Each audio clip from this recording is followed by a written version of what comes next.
Welcome, everybody, to Before the Commit, episode 30. With me this week, we have a special guest, Steve Thomas from HackNotice. We'll be doing a short segment on News or Noise. We'll be talking about Claude for Legal. With me, as usual, I have my friend Dustin Hillgartner. Hey, Dustin, how's it going? Hey. Yeah, so before we bring Steve on, wanted to just touch on this release from Anthropic this week. Not so much about the feature itself. I think the feature is just more of the same of what I see as somewhat of a disruption of the SaaS industry or just maybe even the legal industry, billable hours and things of that nature. So yeah, the short version is that Claude released a bunch of connectors this week for legal services, legal SaaS providers, a couple different skills. And so it seems like the pros are are in favor of Claude in terms of like being able to highly disrupt the legal market potentially, and you know perhaps allow for some smaller law firms to be able to compete against larger ones. The downsides are that, law firms are being fined significantly due to hallucinations. So there's obviously risks associated with it, but the tools will get better over time. So yeah, the billable hours, essentially the foundation of all of these like law firms, and the future of that like ability to justify charging like high, billable hour rates for something that can be done, maybe relatively cheaper, might drive the legal market to lower prices potentially. Obviously, things like litigation are much different than, simple paperwork. Yeah, it's very interesting. And I try to draw parallels to an industry that I understand intuitively, like software engineering. And, the scare in the beginning that people had was that it was going to be replacing software engineers. And I think that, at least from my experience, I don't see it replacing software engineers. What I do see it doing is 10xing the productivity of a software engineer who's leveraging the tools, and therefore probably going to make them more valuable over time as opposed to less valuable. And then you get into like the growth versus value company. Are companies going to scale back and do the same that they did before and lay off folks, or are they going to say, okay, we're going to do 10x more and try to expand? So I wonder how that plays into the legal market. I also was very interested in the idea of like what you were saying, like billable hours. Like in my opinion, I feel like the idea of billable hours or seat pricing goes away over time. And I think that the pricing is going to be more and more based on value. Like you're obviously signing up for whatever service or product in order to get something out of it, something of value. And I think probably pricing will move over time to be usage based on value deliverable. So instead of saying like you've used this many hours or if we've spent this many hours, it's going to be more like we've done this many things or we've finished this many cases, or whatever it is in the legal field that they want to make as their milestones in terms of value. And you see this when you're building SaaS products nowadays. Like seat pricing doesn't really make sense anymore. When you think about agents using seats, like a good example is like in the AI gateway world. Like, do you have seat pricing, or does that not make sense because it's agents using the AI gateway? I was looking over the shoulder of one of my friends who's starting a startup. We were at a poker game, and he's running his entire company off of Claude Code. And I was like, oh, how many Max accounts do you have? And he's like, we got one. And we have like everyone's sharing the same Max account, right? Wow. Now, I don't know if that's allowed or not, but that's the reality of how people are using these tools now. And how do you do seat pricing when everyone connecting is via the API and it's all agents and they don't care about having a profile or whatnot, or and all the typical things that you would have per seat. This type of for example, like in the legal industry, like a partner would bill out $1,500 an hour. and then an associate would then bill at $600 an hour. It's kind of like a pyramid scheme. But when you start looking at like you're paying a large retainer, and you're kind of delving out all of this work, and you realize that you know another law firm could essentially charge like fractions of that and give you the same experience. Like, I agree, like quality and data and all these sort of things are differentiators. Possibly, still there's still a human element to having an attorney back you in a court of law or in litigation. But you know and I just say all of that to say that, like, there are other industries that are about to fall the same fate, like management consulting, healthcare administration, tax prep. I mean, I know a lot of people that use ChatGPT to prepare their taxes.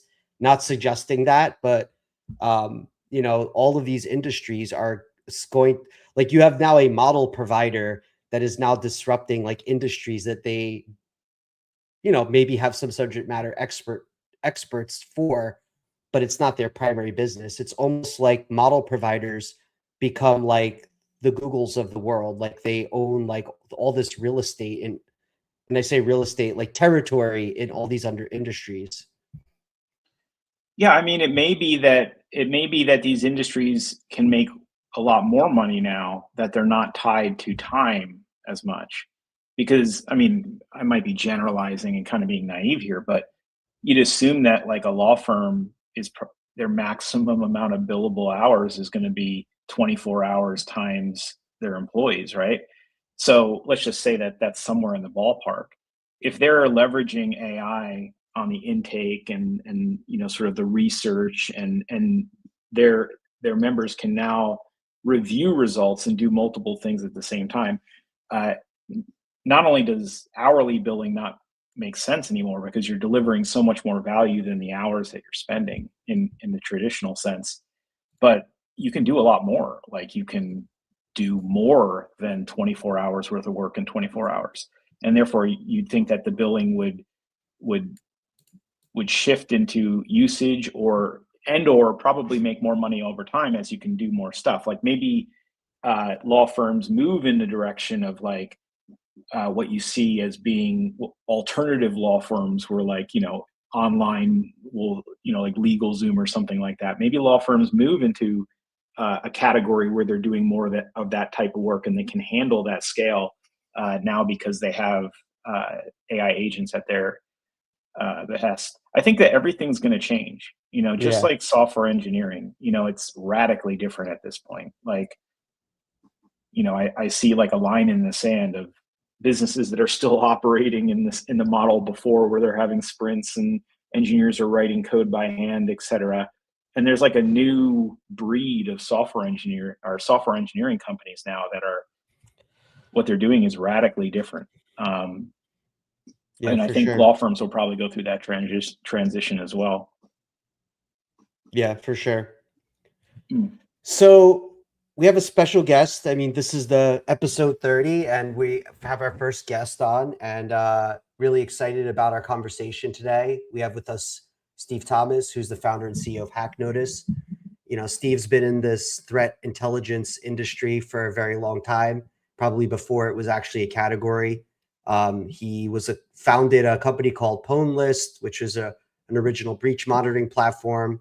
Bootstrapped it, sold it. Then he went to go and build and run sales engineering at Security Scorecard. And then in 2018, he co-founded HackNotice, based out in Austin, where you are. And yeah, so the platform focuses on the problem most security vendors ignore: the human layer. HackNotice delivers operational adversary intelligence for third-party risk, giving you the same level of visibility across vendors and partners that you expect from your own environment. So yeah, Steve is a three-time founder. Strategic Cyber Ventures led their Series A.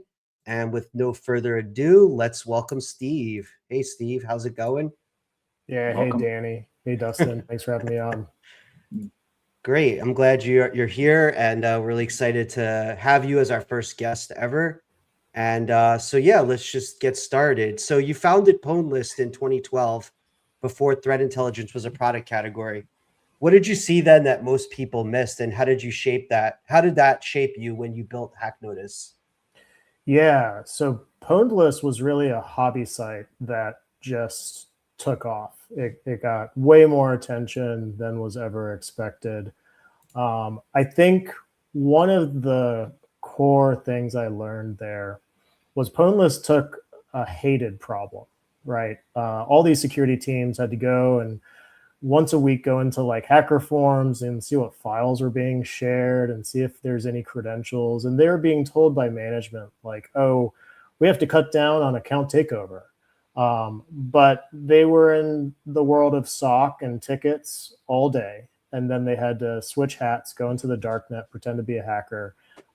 So teams hated this. And so Pwnedless offered it as just a service. You become a customer, you turn it on, and it did all of that for you.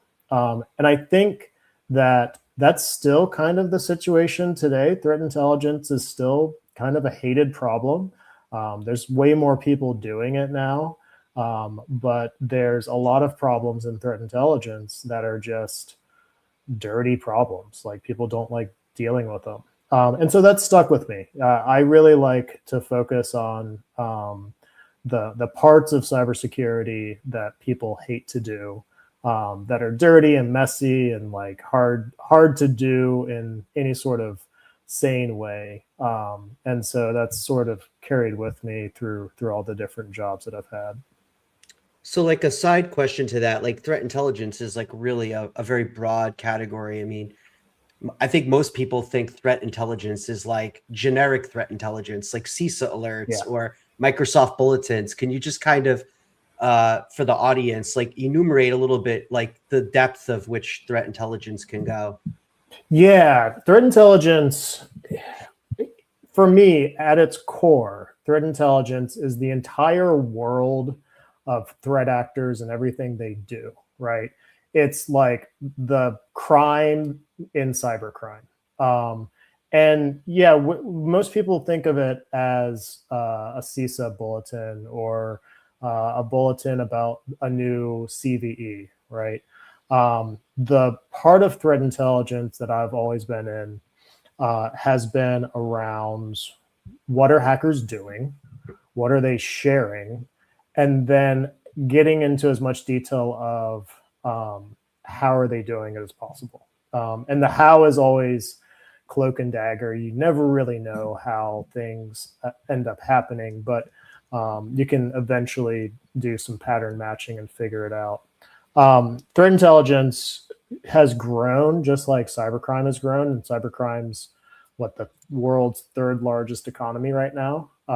And so there's massive specialization. There's criminals that focus just on initial access. There's others that are a part of ransomware gangs. There's diversification. And so the same thing with threat intelligence. So I've focused on attack data, the data hackers are using to attack, and then the events, so actual break-ins, and then taking some steps backwards and figuring out how did that happen, right? So what tactics and techniques did they use?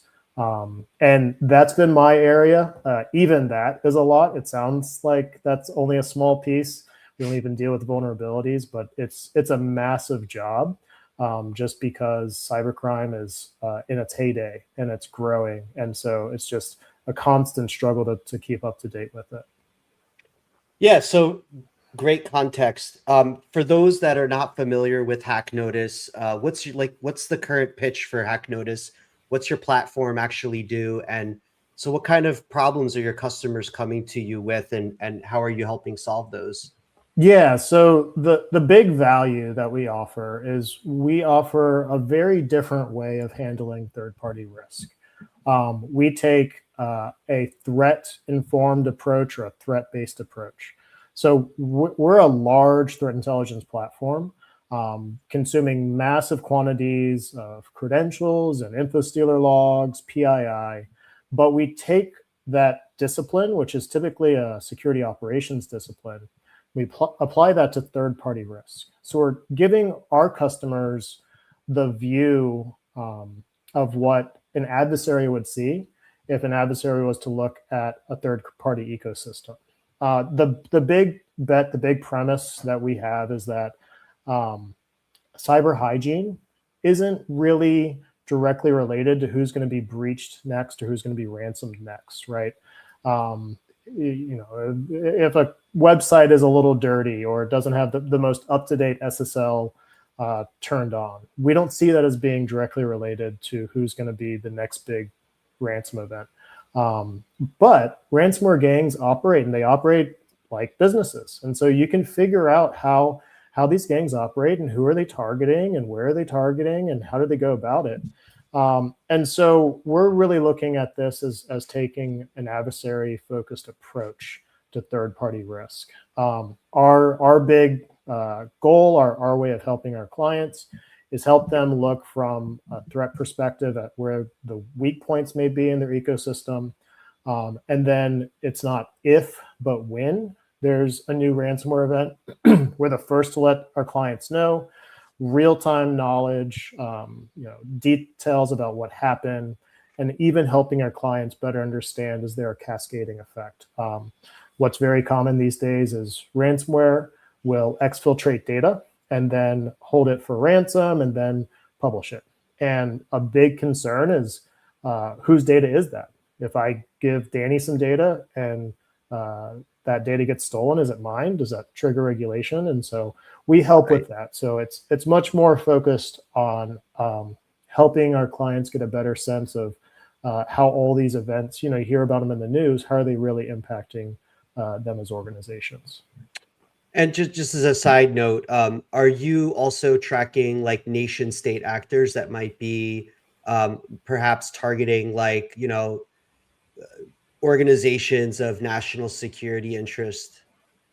Yeah, we definitely are. So we track advanced persistent threats. We track ransomware gangs.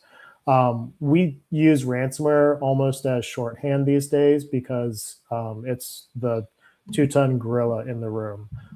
We track individual hackers who sometimes are members of multiple gangs at the same time. We track shiny hunters, which wasn't a ransomware gang, and now it is. And there's even sort of collaborations going on like Lapsus, Spider. So we'll track them all and we profile them. We try to get a sense of who they are and who the members are. So I imagine that AI has kind of supercharged this whole cyber threat in many ways. I know that I'm getting very personalized phishing attempts that seem to know what I did yesterday and try to exploit it in some way to get me to answer. What are you seeing on the ground in terms of not only speed from breach to attacks or any other types of attacks that you're seeing that are new or maybe supercharged because of this AI work? Yeah, AI right now in the world of cybercrime is an accelerator. I don't think we have AI on its own hacking. There have been a few reports of AI being abused to hack into, there was I think it was the Mexican government or something like that. So AI is definitely a party to all of this. We see it as an accelerator. We also see a movement from generic to specific. So it used to be phishing, now everything's spear phishing, right? AI knows more about you and can pump out spear phishing faster than the old phishing emails could go out. There's vishing, there's smishing, there's deep fake video. We're hearing more about that. I haven't seen it in the wild, but there's certainly some brokers out there offering that as a service. So AI is making the attacks hit harder. It's making mass personalized attacks easier.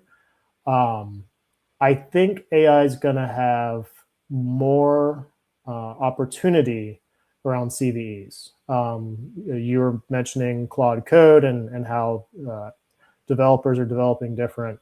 Same thing for finding vulnerabilities. So I think we'll see way more CVEs. And then not on the criminal side, but on just the state of the world, there's way more vibe coded projects out there. And so mass quantities of sites, apps that are lower in security than what used to be out there in public. Yeah, I don't know if you saw this attack that came out yesterday. It's not really an attack, but you're seeing this tan stack supply chain issue that popped up where they're able to gain credentials through MFA spoofing and then essentially act as the maintainer of the repo and inject malware. And then a lot of these, I don't know if it's directly connected, but one of the attacks that we've seen is because you can self-publish an NPM package, you can essentially like package squat like a package, and then if the AI model hallucinates like a package name, you can basically like almost like sinkhole it and then create a malicious package that eventually somebody might stumble upon. Yeah, these are patterns that we've seen in cybercrime. They're just becoming way easier, right? So taking over NPM packages, injecting bad commits into NPM packages, we've seen it before. Even people resurrecting dead packages. We've seen all of that. It's just way easier now, right? And it's easier for building trust, right? You think of all these public repositories where people are contributing to them. You can have AI make contributions for days, weeks, months, years, and just kind of wait, right? It's pretty low effort to be a contributor and gain trust. And then once you have enough trust, you can sneak in the keylogger you're trying to get in there. Yeah, we're seeing a lot of really interesting things with code. And so I think code will keep being a vulnerable point because AI is really good at it now. So I keep on hearing about info stealer malware. I guess it's become one of the consequential threats of the last few years. It's not just harvesting passwords anymore, session tokens, API keys, browser data. Why is this such a bigger problem than most security teams realize? And what are you seeing from your vantage point? Yeah, so it used to be like way back in the day that a hacker would hack a site, get the database, usually MySQL back then, export it, grab the credentials, dehash the passwords, and then share it, right? And the big concern was credential reuse, right? I use a password at one site, maybe I use it at another site. Now we've got valid accounts at other sites. The InfoStealer malware is going about it in a very different way. It's all about browser saves, autocompletes, whatever is stored in the browser. And it can happen in a second, right? So it's not a long dwell time. It doesn't require compromising a SQL database. You can click on the wrong link and you're done, right? It steals everything. And so it's not just one potential like password reuse leading to valid accounts. It's all the valid accounts. And it's instant. I think that it's a combination of malware, which is pretty prevalent, right? Happens all the time. And then stolen credentials. And so you combine those two and it turns into a massive amount of data. We've seen the data that we consume. So we don't buy data. We just sit in a bunch of hacker forums and get all the files that are being shared. And with no additional effort from us, our data is tripled and it's all InfoStealer. So just the sheer quantity that's being shared has exploded in the last 6 months. And I think it's just two different trends that merged, and we're right in the middle of the heyday of InfoStealer malware, which 2 years ago really wasn't a problem, maybe 3 years ago, but it's a relatively recent phenomenon. And I can almost imagine that like the existence of provider keys is now almost like a little bit of a currency, because especially once these cyber attacks are being driven by tokens in many cases. I know I've heard a lot of people, especially during the OpenClaw sort of heyday, that a lot of people were getting their provider keys grabbed and then bills were run up on them, and people had amassed a huge bill because of token usage from a malicious source. Yeah, API keys have always been the keys to the kingdom, and now that there's a huge demand for access to AI and the ability to run up massive bills, yeah, it's a recipe for disaster. With how prevalent it is for everyone to be on cloud, everyone to use third-party infrastructure. That's the real value of valid accounts. And almost every ransomware gang uses valid accounts in some way. Some use it as a vector into the business, and some will use it to steal data. Valid account use has always been a top use if you look at like the Verizon DBIR. Yeah, I was going to ask you, besides like valid accounts, are you seeing any other trends regarding, like, I remember there used to be this like they would hijack like your website and like use JavaScript to like mine for crypto. So I'm really curious if you're seeing like, are there like are they setting up AI farms? Are they like stealing GPU usage? Like, how are they paying for all of this like AI usage besides the use of valid accounts? Yeah, I think that we don't see crypto mining anymore. That's pretty easy to catch, and it's more common for keylogger injection, right? So if you can get access to a site, or even better, if you can get access to one of these site plugins, the most common vector is keylogger, right? Just log everything that's put into that site. And we've seen some pretty massive breaches. There was like Cloud CMS. This was a few years ago, but they were just a JavaScript plugin for sites, and had a keylogger injected. Suddenly, thousands of sites were breached. And so I think it's more around stealing data if they can get access to it.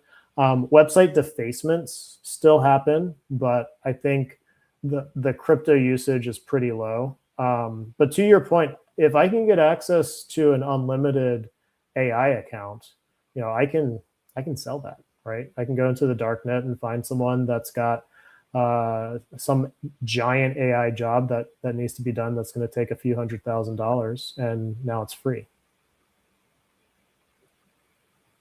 For the illicit work that they're doing, do you see it being a cat and mouse game with providers, or have the criminals kind of abandoned providers and moved on to open source? Do you see the providers as policing this well, or do you think there's still a lot of leaks there? I think that it's a mix. There's always been evil GPT. Evil GPT has been in use for years. When OpenAI released their open source models, they were jailbroken within a day. So there's some things that are hard to do with frontier models like GPT, but not impossible. There's still these backdoors, or still these exploits that are being used to use the AI providers to get done what you need done. And so I think it may be a cat and mouse game in terms of, they're not even CVEs, but like consider them prompt CVEs, right? Like, how can I exploit this prompt to get it to do what I want? But I think by and large, the spear phishing that you're receiving is it's an open model that's running somewhere, and it's jailbroken, because regular hackers don't want to have to trick the AI every time. They just want an AI model that's going to do the work for them.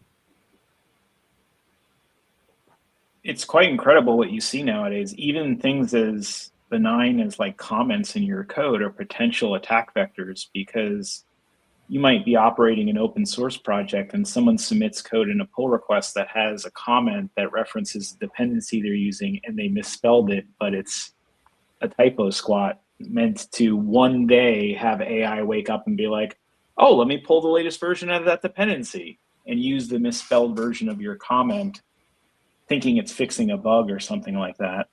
So there's like so many vectors now. I mean, if you're an open source project, it's like you've got to really understand like all the different indirect ways you can be attacked now. Yeah, I think trust is going to go through a really rough time. I think open source contributors, I would not be surprised if you have to start like showing ID and do like ID verification before your code's even allowed.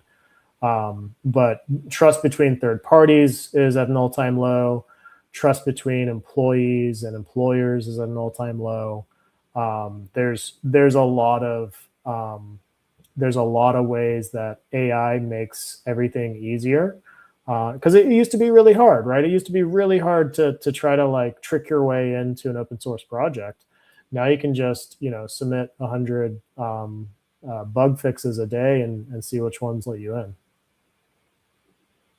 Yeah, so I know that, I mentioned earlier about supply chain risks, and I just saw today there's a rise in somebody released like a fake open AI tool on Hugging Face. And so, people pull it down, and it's not for everybody. I mean, most people probably don't know what Hugging Face is. Mm-hmm. It's a repository for data and models that are quote unquote open, if you will. You can retrain them. Some of them are really not open. They're like open weights. So yeah, I'm just curious. You have more companies that are integrating AI into their stacks, SaaS companies. Just curious what you're seeing real time. How does the AI supply chain look now, and where might it be? People need to kind of have their radars up. Yeah, I think that people used to have some level of AI resistance, and there used to be a lot of concern around AI risk. I think that's totally gone now. I think the cat's out of the bag. I don't think anyone is thinking about AI risk anymore. I think they're just thinking, how do we get the most productivity out of it? I was talking with an organization today. They have their own internal AI. They're not using the frontier models. They're not using cloud providers. They have their controlled AI. But this was a massive organization, and it was like the first time I've heard that. I'm sure big banks have that, and they're able to recommend to control what AI is being used by the employees. But everyone else is just using, pick your flavor, Claude, Gemini, GPT. And so, yeah, I think people are more afraid of missing out on the advantages than they are worrying about the security issues, which is bad for security, but it's also going to make security all the more important. Very similar to the internet, right? Internet security wasn't even a consideration, and everyone was getting on it. They were using it. They're making use of it. Security was added after the fact. I think we're in the honeymoon period with AI. The companies I talk with are more focused on how can I make use of it and I rarely hear any sort of AI resistance. Yeah, one of the things that worries me is, that, I agree with you 100%. I mean, Dustin and I have talked about, I think Dustin does this analogy of like, it's a magic wand and everyone like realized that they could fly now. They have an Iron Man suit, and, they're talking to Jarvis, and, people are like high, they're euphoric on this tool. I mean, even, my father, he's like, creating images and, putting himself on a horse, like, and, but like one of the things that, I don't think many organizations realize is that if you don't, and maybe it's a little bit of an opinion here, that if you don't do something and give your employees tools, there's so many free tools out there like free ChatGPT, free DeepSeek, free Quen, which is the I think it's the model that Alibaba has. So or whatever it's called, Kimi, I think maybe it's called. But anyway, my point is like, I mean, do you see should people be concerned or worried about, forget about info stealer, like you're literally copying and pasting credentials and giving it to like, China, for example, like by copying and pasting to DeepSeek. Yeah. So we've seen this a bit in terms of some of the fallout. We've seen ChatGPT handing over chats to law enforcement after certain events. From that context, the information you're sharing with AI is way more actionable and maybe legally a problem than your search history, because search history, you could just be interested in the subject and searching for it. With AI, you're telling them intent, and intent is very much a part of the law. And so we're in a world where people are just telling cloud, which is someone else's computer, their intent. And that's bad. From a security perspective, that is very bad. The problem is no one cares. Well, the CISO cares, and anyone who's trying to continue to be like GDPR compliant cares, but none of the average employees care. And so I think the smart organizations are directing traffic. They're saying, do this, do this thing. It's our chosen model. It's ChatGPT, but it's enterprise. It's Gemini, but it's our Gemini. Do this, use it, install it on your phone, and then maybe use some sort of proxy or some sort of intermediary. Control it, lock it down. I think that is better than what most businesses do. I think most businesses just, it's the Wild West. Employees are just using whatever they want. And then I don't think we're even in a world yet where we have like prompt intercept because it contains sensitive information. Yeah, I would be pretty scared about what GPT knows. And I think it's going to be rife for like insider trading and a whole bunch of data related issues. But at least currently, right, we haven't felt the other shoe drop, right? Like in cybersecurity, we take it seriously because we've seen the bad, right? If hacking was theoretical, then we'd be like, yeah, but who even does that? Is someone really going to break into my computer? No. Like, it's currently a theoretical problem. I think that changes once we have our first bloodbath, right? Like, let's say we have a massive bank that gets shut down because they had so much violation of banking regulation that like the regulators are just like, this is malicious. You can't be a bank anymore. I think that's what we haven't seen yet. And so we don't have the guardrails, and we don't have the desire to have guardrails because we haven't seen it go bad yet, but we will. Yeah. I mean, you have folks using AI on their personal accounts within businesses. And like you said, this is not like you're using your personal Google account to make a search. Like maybe there's some information to be gleaned there, but one day your ChatGPT account will end up on pwned list and someone will grab the password, go in there. And these things are even getting better at memory. So you could probably just get in their account and ask, hey, go through the history and find me something about where I've worked. I'm trying to remember. You're going to find a whole host of intent and like problems you worked on, and maybe even security things that you worked on. And there's going to be a lot of wealth of information in there to be gleaned, or potentially even, things as obvious as API keys and stuff like that. But like you said, there's much deeper knowledge to be gained from these accounts. Yeah, I think people would be pretty scared to share their chat history. I wouldn't share my chat history, right? I think that like husbands won't share chat history with their wives. I think that like people use ChatGPT as a therapist and they share way too much. One of the patterns that I've done when I've needed to talk with GPT about something confidential is I've done like an incognito, which who knows, right? They say they delete it after 30 days, but I've done like a disappearing chat. I've talked it through, but then I've also said, hey, I'm going to delete this. Give me the most dense text you can, fewest words possible, so that when I need to talk with you again, I can load it back in. So I'm basically trying to give it a memory dump so I can use it in the future. I think we'll probably see more of that, right? Like we need to start treating these chats as disposable.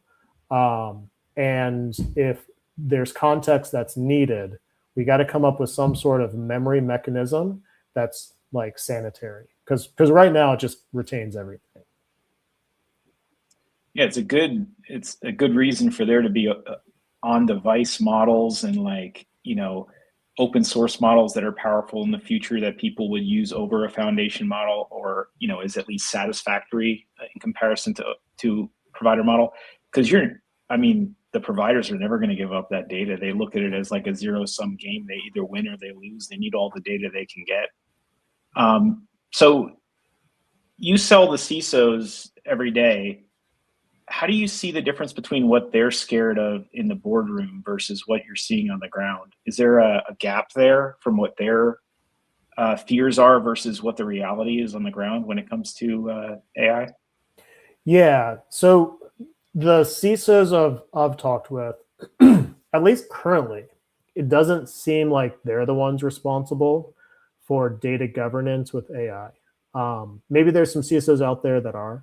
I think that might be more the chief information officer, right? Or maybe even some sort of regulatory officer.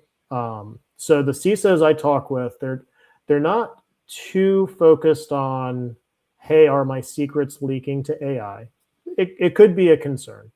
I think their concern is like security's been understaffed for like 20 years. I think they're concerned about, am I using AI effectively, right? Do I need more headcount, or can I have AI do more stuff? So like every other department, they're thinking, how do I get the most out of AI?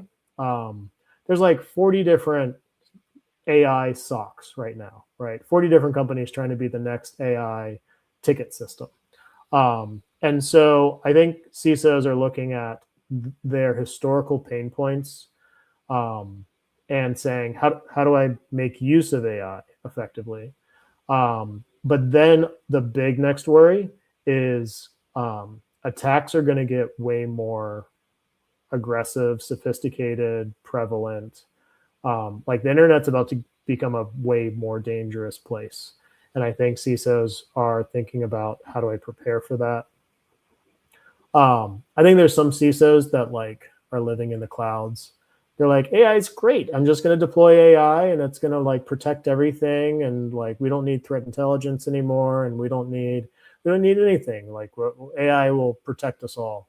What was that? A Claude model that came out, Mythos or something, where, you know, we're just going to have AI be the security team. I think that the CISOs that are a little bit more battle tested realize that that their job's about to get way harder. So right now it's about efficiencies, it's about automation, it's about what can AI do today to help me, right? I don't want AI doing change management on my production server, but I do want AI to triage a ticket and let me know if it was user error, or if it's not a real issue, or if this is a CVE I even need to worry about, right? So I think that CISOs are somewhat in the same boat as everyone else. The big difference is they know AI is going to be used against them. And so that's certainly keeping them up at night. So defenders are also using AI. They're feeding threat intel into AI-powered SOC tools and getting automated responses. Uh, that I imagine that's only as good as the data you're putting into it. But have you seen what's the difference between the threat intelligence that makes the AI defender smarter versus intelligence that it creates more noise down the stream? Yeah, there's a huge difference. Threat intelligence, again, it's a big space, but a good portion of threat intelligence was security analysts writing reports for other humans to read, right? The human to human communication around threat intelligence, it will not work. It's not going to work. Threat intelligence, to be effective, needs to be built to be computer first and AI first, if possible. So we've had a big initiative to make everything we do accessible to Claude and Gemini and GPT, right? We're releasing an MCP server. We've been deploying our stuff natively into N8N, which is an AI preferred workflow system. Threat intelligence is not inherently going to work for AI. So you have to work to make it come in a format that AI can use. And so I think there's some legacy threat intelligence that's just going to die off, right? I don't think you're going to see an 80-page report on CLOP anymore, right? Like a nice PDF with graphics and graphs and like profiles of like Dmitry so-and-so who lives, in Russia, who's allegedly part of CLOP. I think that you're going to see much more human in the loop, but computer readable, AI readable. We're even going as far as taking our threat intelligence and doing AI testing. Like, what can AI understand? And then how are the decisions going to be better going forward? So I think it's a complete rethink. Anyone who's been building like automation and APIs, they're on the right path. But anyone who's been building like slick user interfaces and like a lot of explainers, I think they're going to have a lot of work to do. But yeah, it's just a different user, right? AI is the user now. You were talking about seats earlier. Yes, seats don't work, but even building like user experience, UX design, it's going to be AI experience, right? So that's how we're thinking about it. Even within our work, like we're like, how do we test this, right? Because you have to use an agent to even test it, right? So it's a complete different way of building and structuring, but there's some companies out there that definitely get it. And so I think we're going to see more AI focused threat intelligence, AI consumable threat intelligence.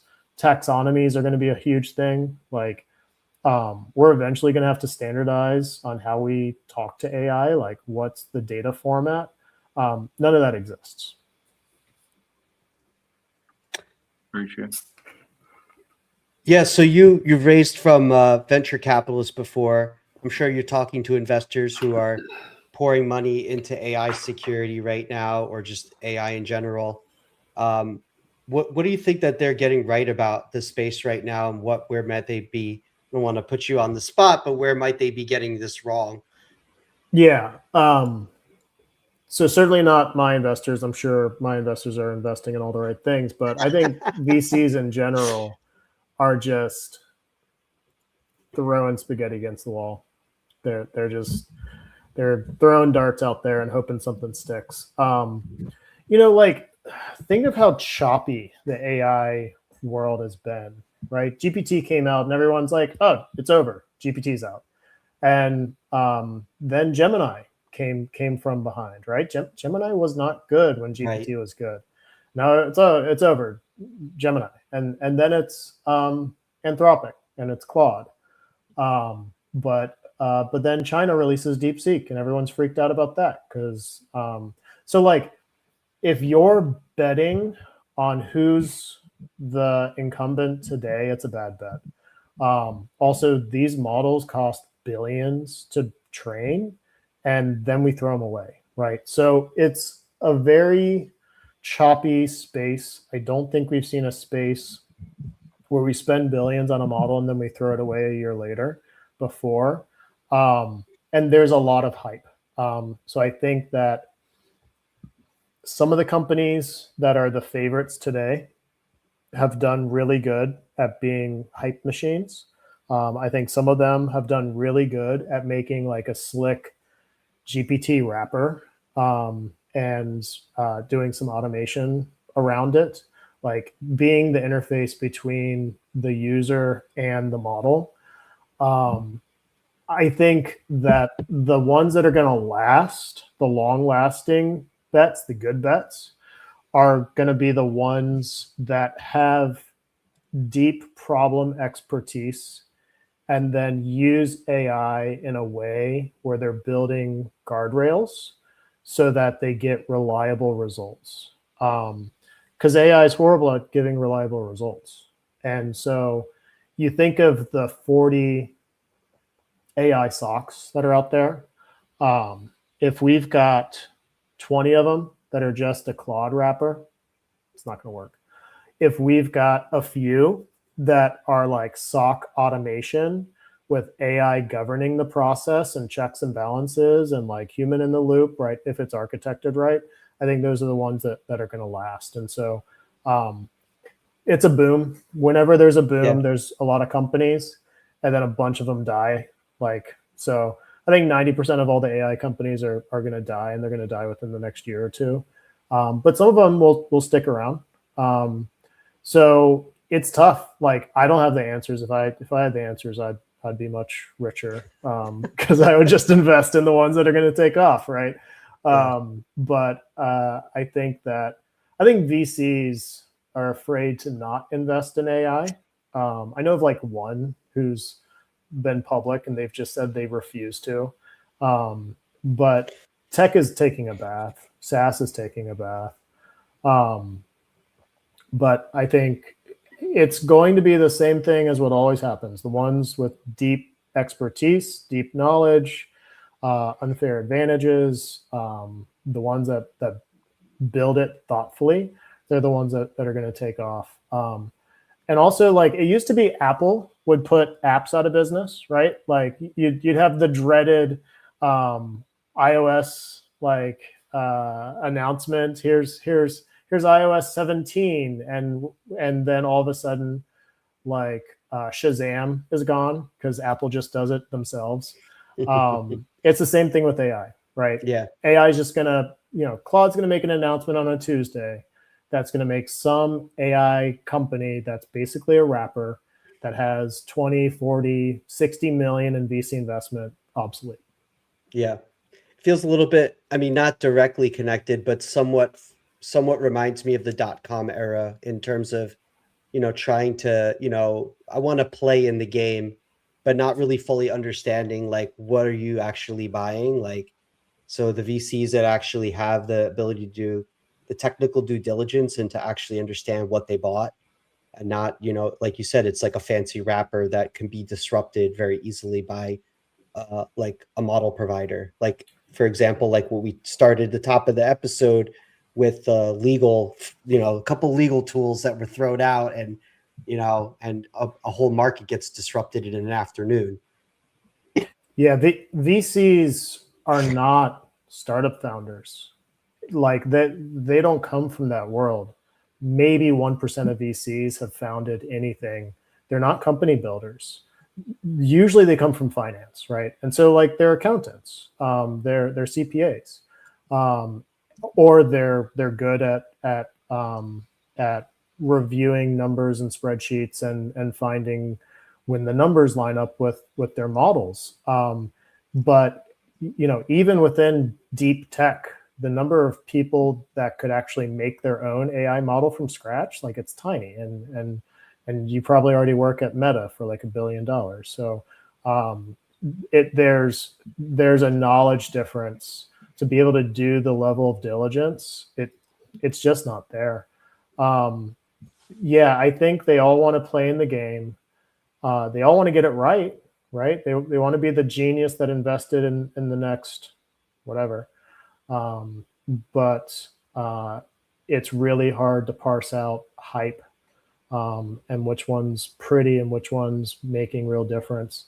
I think it's the weird AI companies that are actually going to do really well. I was talking with another person in cyber, and they're just doing micro models, and they're just deploying like 100 micro models all throughout their environment that just did really basic, simple tasks, and they were getting amazing results from it.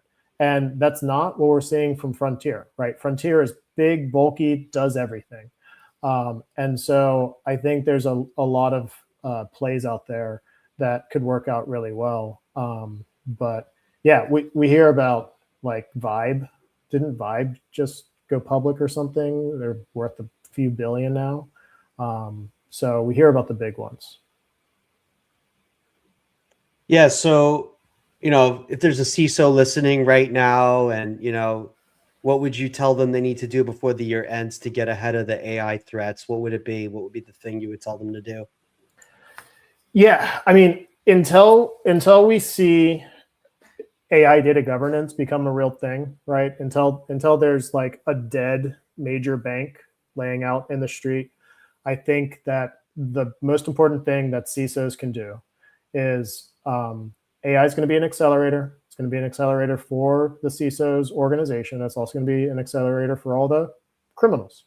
And so at least there's a little parity there. I would just go back to basics. AI is currently not hacking independent. There's a human in the loop, which means that knowing your adversary, knowing how they attack, keeping track of major trends, defending against those attacks, it's the basics, right? So we're just in a world where every CISO is going to be attacked like 10 times more and 10 times more effectively. But if they're doing the basics properly, then they're going to be just fine. Also, don't give Claude access to your production environment. I've heard of how many databases deleted this week, right, by Claude. Just don't do it. So I think that like putting AI in its proper place, not giving it access to production, right, not letting it do change management on its own, avoid the temptation. So some kind of human in the loop still, before you. Yeah, Gotcha. I wouldn't be firing your security team. That's for sure. I think that security professionals should be surrounded by AI, right? Every security professional can be 10 times more effective, 10 times more productive. But they should still be the ones pulling the trigger on these decisions.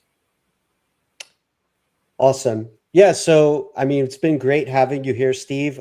Where can people find you? Is there anything else you want to let them know about HackNotice? And yeah. Yeah.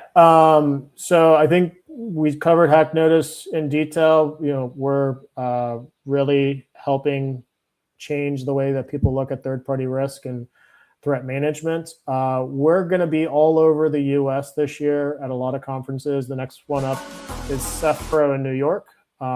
That's going to be in June. And then what do we got after that? We're going to be in Philly. We're going to be in Chicago. We've got, and I'm doing Sans Fire in DC in July. So those are the next few coming up. And what's your website again? HackNotice.com.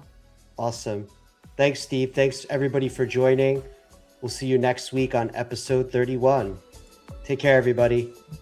Thanks, Steve. Thanks, guys.